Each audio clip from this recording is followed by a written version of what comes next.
Salut à toutes et à tous, on se retrouve dans cet épisode pour parler du traitement acoustique.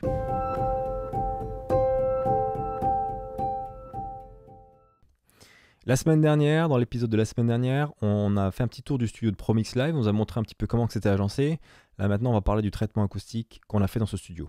J'ai tout sorti du studio cet été pour pouvoir déjà le repeindre, le réaménager un petit peu et surtout refaire le traitement acoustique de zéro. Sans rentrer dans les détails, pour un traitement acoustique, il faut traiter les premières réflexions qui vont partir des baffles et rebondir sur les murs et bien sûr au plafond. Il y a différentes façons de créer des panneaux acoustiques, on va le voir tout de suite. Pour maintenir les panneaux de laine de roche, on va fabriquer un cadre pour être sûr qu'il soit bien rigide et que dans le temps il ne s'affaisse pas. Donc on va fabriquer des panneaux de ce type-là avec une toile dessus. Il y a deux solutions pour fabriquer ça. Soit on achète directement le bois de l'épaisseur, nous on va utiliser la laine de roche de 100 mm, donc j'ai acheté du bois de 100 mm. Des équerres pour pouvoir fabriquer ce carré. Mais si on calcule l'achat du bois, des équerres, des vis de fixation, on est à peu près entre 20 et 35 € par cadre. Il y a une autre solution beaucoup plus simple et beaucoup plus pratique, c'est simplement d'acheter des étagères de bibliothèque Ikea. C'est monté très rapidement, il y a quelques vis sur le côté. On va voir la fabrication d'une complète. C'est assez simple, ça vaut 25 €. On a tout ce qu'il faut, les vis. C'est déjà blanc sur les côtés, donc si on tend la toile que devant, on n'a pas besoin de mettre une toile sur le côté, on n'a pas besoin de peindre, on n'a pas besoin de traiter le bois. C'est une façon assez rapide de fabriquer ces étagères. Et puis ensuite, on va y inclure la laine de roche. Donc vous avez le choix entre fabriquer vos propres cadres en bois. Là on a du 100 mm alors que sur l'étagère c'est du 25 mm. Donc on peut mettre soit deux couches de laine de roche dans l'étagère, dans la bibliothèque, soit en mettre qu'une seule et laisser un grand vide d'air derrière.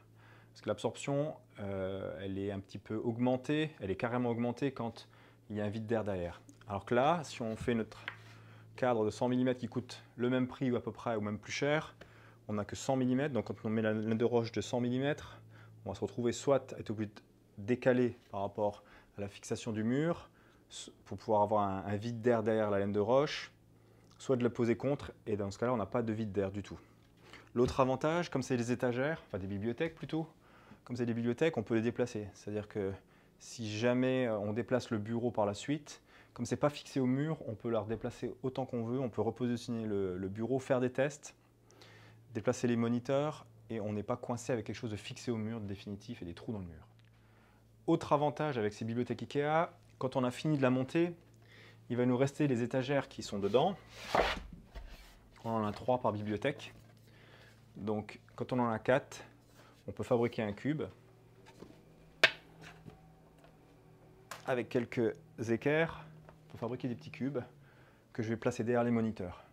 Donc pour 25 €, on se retrouve avec le grand panneau qui va finir comme ça, traitement acoustique sur une hauteur de 1,80 m. On va l'utiliser aussi pour le plafond.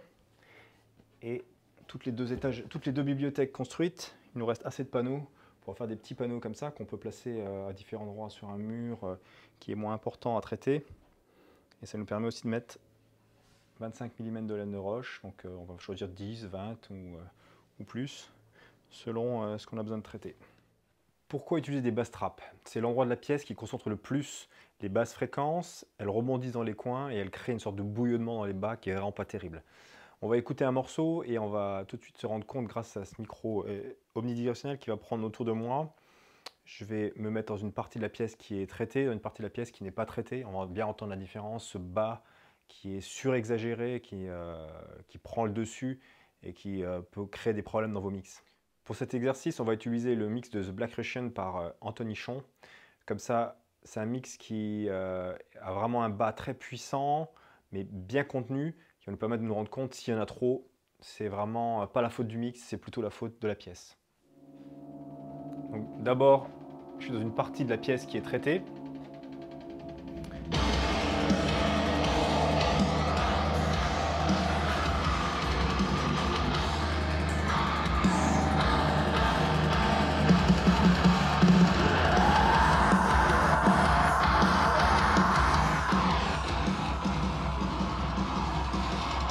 Là, je suis dans une partie de la pièce qui est traitée et je vais me déplacer dans un coin qui exagère vraiment les basses. Écoutez bien la différence.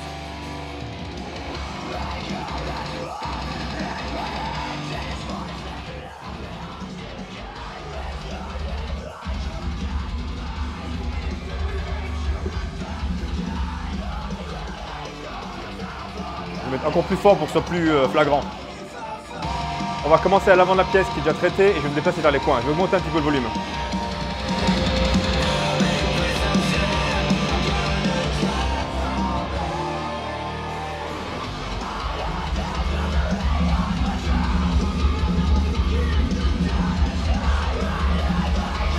Là, les basses bouillonnent.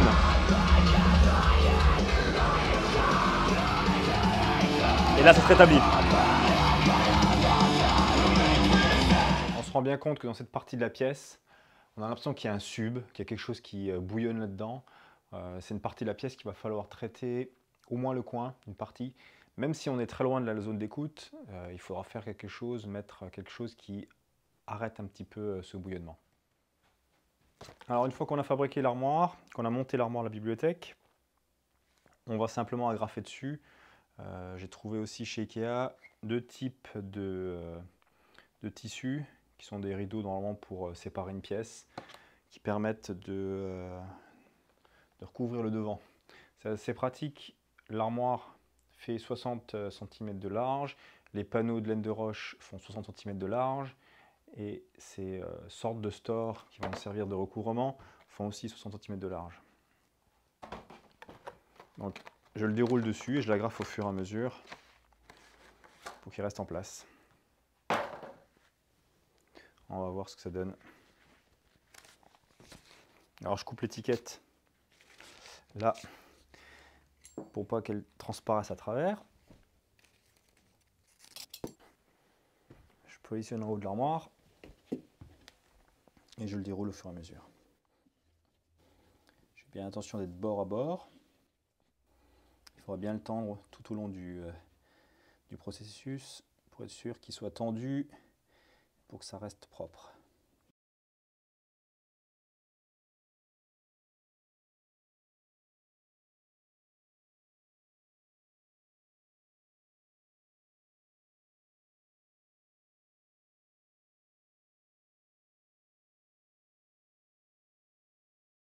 Voilà, là je coupe le tissu à ras. Là, le petit tissu qui me reste, je pourrais le mettre sur les petits blocs. Voilà ce que ça donne une fois le panneau fini.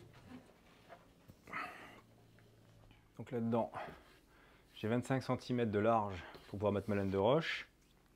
On va aller découper la laine de roche et puis ensuite on va la placer dedans. Donc il me faut 102 ici, et quand je coupe un panneau qui fait 135 de haut, quand je coupe à 102, il me reste 34, et donc je coupe un autre bout à 32 et ça me remplit le bas. Donc 102, la chute me sert pour le bas, je rajoute un bout qui fait 32 et ça suffit pour remplir le bas et le haut.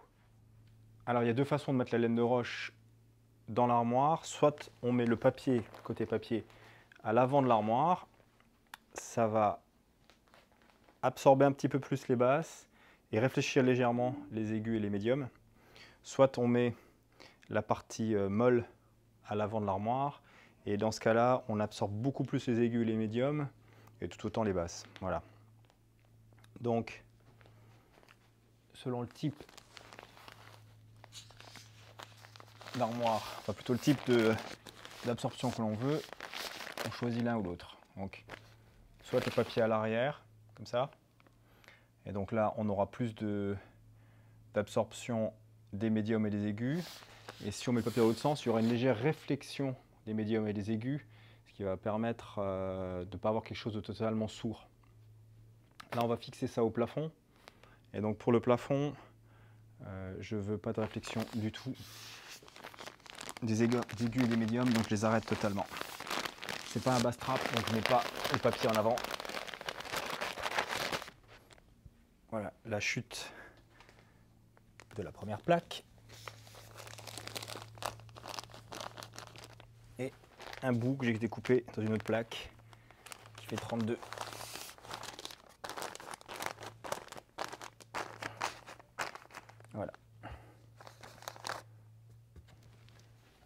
Ensuite, je regarde à l'avant. Voilà. On le positionne, que ça soit à peu près régulier. L'arrière. Alors, comme on a un studio qui est assez grand, assez large, dans certaines parties, les parties les plus critiques, les premières réflexions, donc cette armoire-là, j'ai carrément mis 2 couches. Donc j'ai 20 cm, 200 mm de laine de roche, et 50 cm d'armoire encore, et il y a quand même encore un petit peu de vide, donc on a 7 ou 8 cm d'air en plus. Donc ça fait un petit peu, à peu près, presque 30 cm de traitement avant d'arriver au mur. Pareil au plafond, je vais mettre le double, c'est les parties critiques, donc je vais mettre 2 couches de 10 cm de laine de roche dans ces armoires-là. Je vais découper la deuxième partie et je reviens. Voilà, je vais mettre la deuxième couche.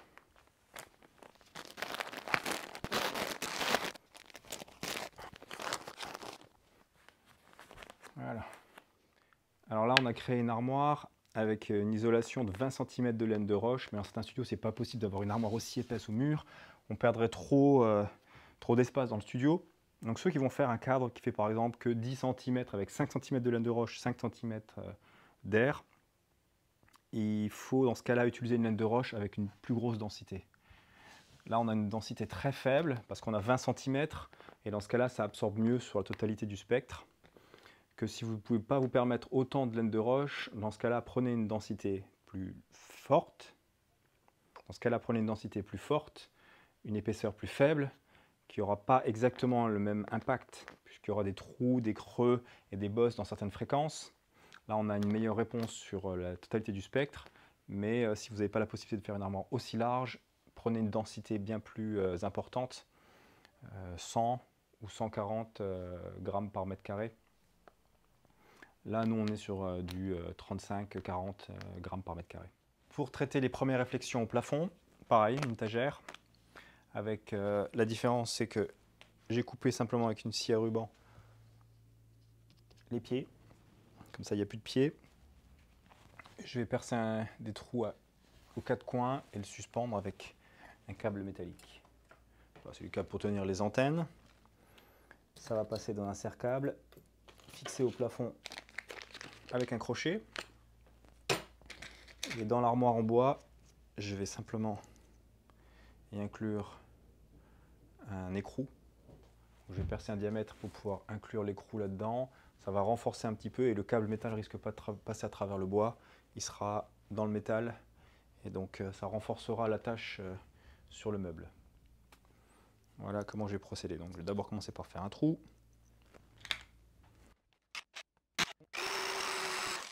Donc je mets simplement mon boulon sur un pas de vis et comme ça je vais pouvoir l'inclure dedans, dans le bois.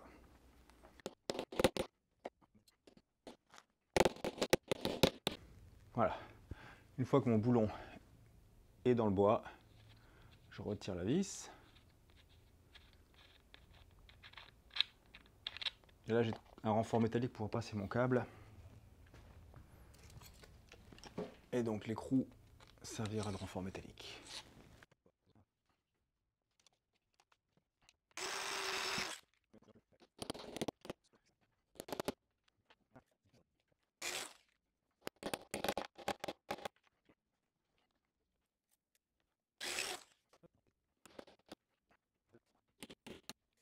Voilà pour la première partie du traitement acoustique. On développera d'autres sujets traitement acoustique dans d'autres vidéos. Mais si vous avez aimé la vidéo, si vous voulez être prévenu à la prochaine vidéo, pensez à cliquer la cloche, à vous abonner, likez si vous avez aimé, partagez avec vos amis ingé son ou home studistes. Et puis on se dit à bientôt. Ciao!